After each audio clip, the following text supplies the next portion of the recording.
Update. I found out the actual reason my mom lost custody of me, and I don't know if I can ever look at her again. Original post. I was removed from my mother's care by DCFS when I was 11 years old due to allegations of SA post against my stepfather. He was convicted by those crimes, but took a plea deal which meant he'd be out by the time I was 13. And from what I can remember, I don't even know that he served those 2 full years anyway. I was his primary victim. I don't remember how old I was when it started, but the earliest he admitted to was when I was 8. I don't know if my mom knew before DCFS got involved or if she found out afterwards, but now I don't think it would have mattered to her if she was aware. After being put into temporary custody of the state while the legal issues were sorted out, eventually I was placed with a relative and her husband, who later adopted me when it was clear my mother wouldn't be getting me back. My adoptive parents put me in therapy, got me the help I needed, did everything they could to make me feel safe again. Something they never prevented me from was speaking to my mother. I was always able to call or text her, and she was always allowed to come visit me, but I could never go and see her. I didn't really question it as a kid. I assumed it was some stipulation the courts made. I believed growing up that the reason my mom hadn't gotten me back was because of neglect, I guess. I assumed that the court thought it was partly her fault, that I had been left unattended with that man so often, or that it took someone else noticing I was physically injured for something to be done about it. My adoptive parents never challenged these assumptions I had, and they always told me that they would never stop me from having a relationship with my mom, so long as that's what I wanted.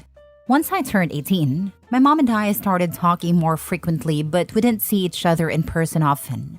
I never really thought much of it at first, but as the years went by, I started questioning the circumstances of my removal and subsequent adoption.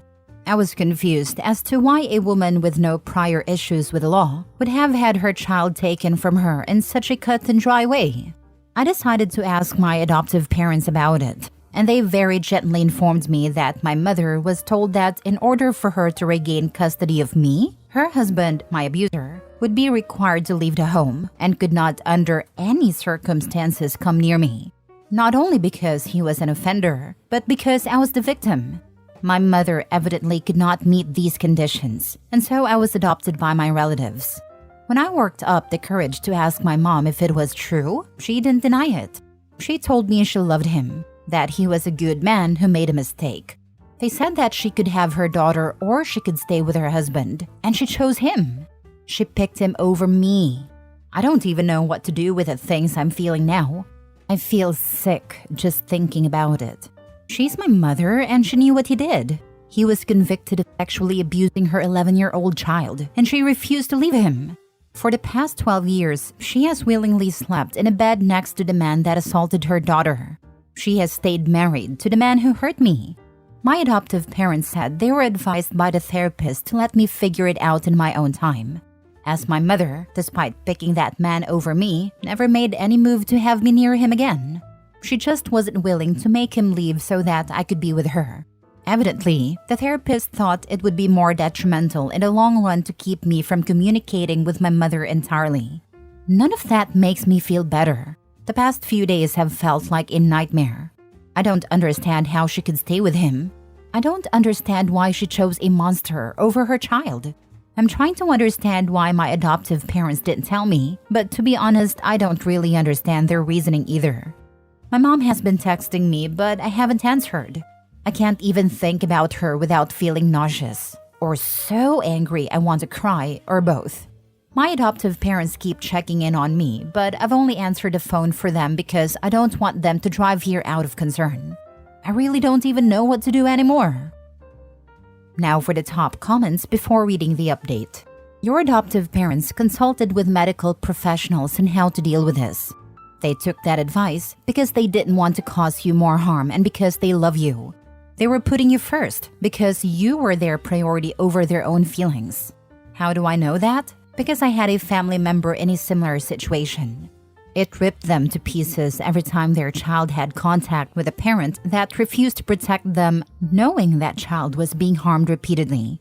Everything your adoptive parents did, they did it out of love for you, no matter how hard it was on them. I will be honest, I don't understand people like your mother. Children should be protected at all costs. At the very least, you need time and distance from her. You may be able to forgive her, but don't trust her. If it were me, that relationship would be over. If you're not in counseling still, then please find counseling. This is a horrendous thing to deal with, and just too hard for a person to do on their own. Sending good thoughts and wishes for your healing. Thank you. I really appreciate this perspective. I know they made choices for me based on what they thought would help me most in the end. This is just such an, I don't know, insane thing to try and process. I feel like I'm kind of losing it. I don't understand my mother either. I don't know how she's able to sleep at night knowing the things that man did. I can't wrap my mind around it. I do have a therapy appointment coming up soon, unrelated to this specific part of my situation, so I'm going to have professional help in dealing with this. I'm just feeling really lost and overwhelmed right now. One of the most disturbing things is that your mom calls her husband sexually assaulting you for years since you were 8 years old a mistake. Her husband made a mistake, and that's a profound level of delusional belief because it was his decision to violate you for years and only stopped because the authorities were involved. The crime is not a mistake, it's a planned, premeditated decision. I haven't been able to stop thinking about that part. The way she called it a mistake said that he is a good man. She dismissed it as though he didn't make a conscious choice to go into my bedroom every night for 3+ years, like it was an accident or somehow unintentional. The good man she's married to is a predator who will be on the registry for the rest of his life for the things he did to me. I assumed my mother would have loved me enough to at least acknowledge the severity of what my stepfather had done. Evidently, I was wrong. Are you mad at your adoptive parents for not letting you know you were sexually assaulted? What would you have preferred they do instead? As far as your mom, don't talk to her again because she clearly doesn't love you. I'm not mad at my parents. I'm just having a hard time processing their choice not to tell me my mother remained married to my abuser all these years. I've spent all this time trying to connect with her in some way. But if I had known that she had chosen over a decade ago to stay with a predator instead of get me back, I think I would have cut my losses much sooner. I don't really know how I feel about it right now, but I'm not really mad at them. I know they did their best. Also, they didn't have to inform me that I was abused. Believe me, I was/am very aware. Now for the update. I guess I wanted to write a little bit of an update. I didn't expect so many people to see the post. Honestly, I just needed to vent, and I didn't want to dump any of that on my friends or family. I had a therapy session earlier in the week, so I was able to bring this revelation up to my therapist, and we're going to work on ways to help me process this. That's obviously something that's going to take time, but I'm sure eventually I'll find a way to live with it. Right now, I still don't know how to unpack any of the feelings I have about this. I do understand why my adoptive parents went about it the way they did. In the moment, being given that information was just a lot to comprehend and deal with, and I felt betrayed. Not necessarily by them, but I think I did put some of those feelings onto them. That wasn't really fair, and I did try to apologize, but they aren't upset with me for it. They told me they felt I didn't have anything to be sorry for. They know firsthand how difficult this is for me, and they told me they were already expecting the reaction I had. My adoptive mom said that if she had been in my shoes, she would have been upset too, even if that feeling wasn't entirely directed at the right people.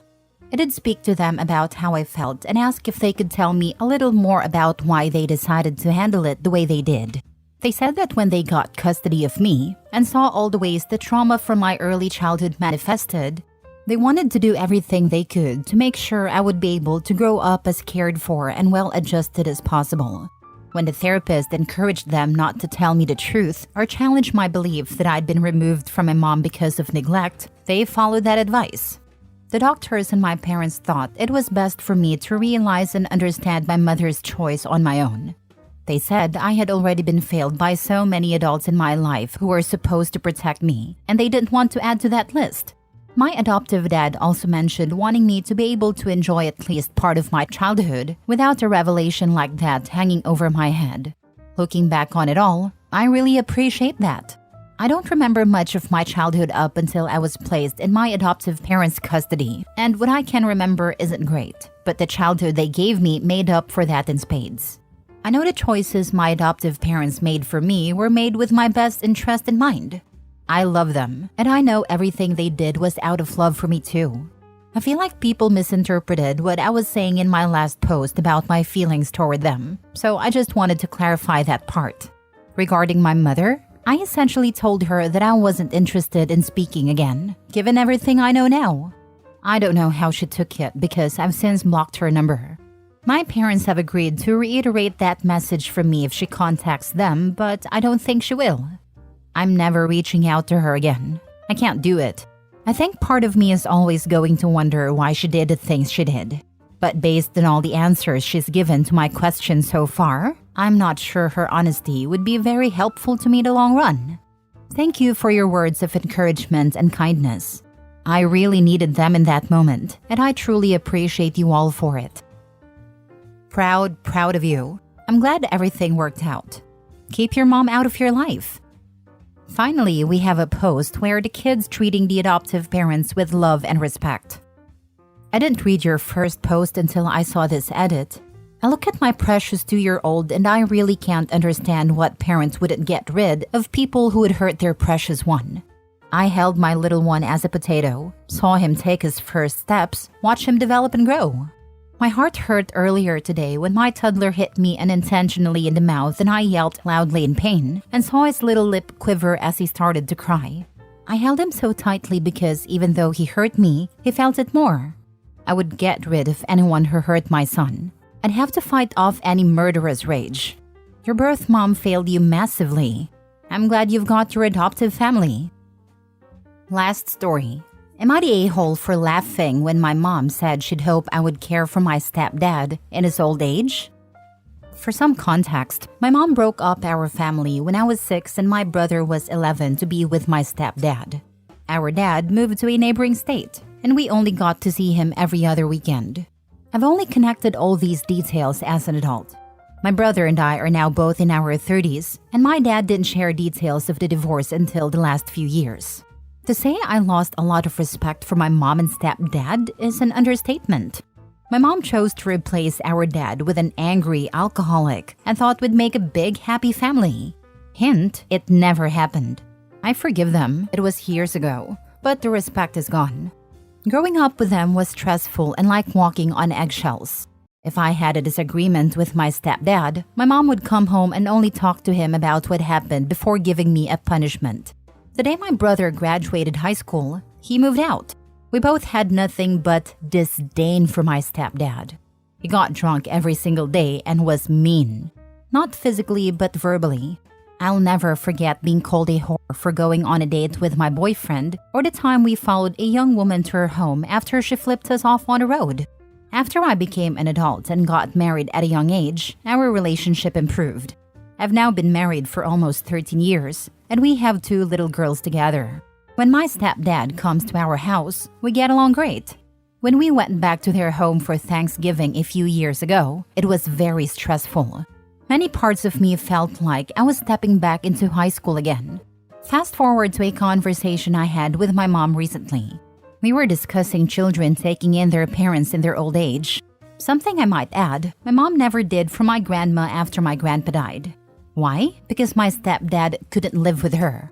None of her other 3 kids took her in either, and she managed okay, passing away in her own home with my mom and aunt at her side. Anyhow, we were discussing this subject and how many parents might be taken in by their children after their spouses pass away. For example, my mom coming to stay with us after my stepdad passes away, my mother-in-law, or my dad, etc. She said she hopes that if she passed away, I would consider taking my stepdad in if he were elderly. I actually laughed out loud before even considering how my reaction might hurt her feelings. First of all, even if it were my own dad, I would prefer to take in one of our moms if I'm going to be a primary caregiver. And of course, if we never actually took anyone into our home, we would still help and support them however we could. But my mom expecting this of me with my stepdad? What magical land is this where irony doesn't exist? I have never considered him a father figure. He played a huge role in breaking apart my family at a young age and refused to take in my terminally ill grandma when she needed it most. So am I the a-hole for laughing? How did she react? And how did she not know this man made your lives miserable under her roof? Her eyes widened in shock. I immediately said, "Sorry, didn't mean to laugh that loud, but we basically already called dibs on my mother-in-law." She changed the subject, thank God. And she knew we all hated each other. She dated him for 5 years before marrying him, and she had plenty of chances to prioritize her kids, but she never did. If she prioritized her kids, she would have honored her original vows to my dad. OP, I think you need to take a serious look at your relationship with your mom. You say the relationships have gotten better after you moved out and got married. Isn't that because they can no longer control you the way they did when you were a child? Your mom clearly still does not respect you, and she won't even acknowledge the abuse they both perpetrated. They're better when they come to you, but when you got to their house, where they feel in control, they become abusive again. Why do you want your children to have a relationship with 2 abusers and 1 alcoholic? I strongly suggest getting some counseling to unpack your feelings about this. You say you forgave them, but did you really acknowledge your own feelings and hurts? Or did you just bury it all for the sake of keeping the peace? Forgiveness is not reconciliation. Do you have a daughter? What will you do when he calls her a whore? My mom and stepdad are not on the list of people who are allowed to watch our children, which frankly is a small opportunity because they don't live in our state. They've offered a few times to let my husband and me take a weekend trip, and we have declined. They also know that my husband's brother and sister-in-law are our kids' godparents. We also don't visit their house anymore because of the Thanksgiving experience. So far, it's working out, and they don't mind coming here. Generally, they're on their best behavior because other family is always around with us.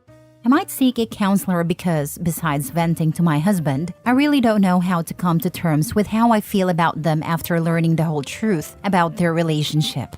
I often think if my mom makes the wrong comment or pushes me too far one day, I might unload on her. No, you're not the a-hole. Given your history with him and your mom's request, it's understandable to laugh at something that feels so ironic. I agree, not the a-hole. Your mom's request is pretty out there considering the history between you and your stepdad. Honestly, she was pushing her luck even asking if you'd take her in. But to ask it for a man who is neither a blood relation nor a father figure and made your childhood miserable is absurd. Not the a-hole. At all. You deserve to keep your home a safe haven for yourself.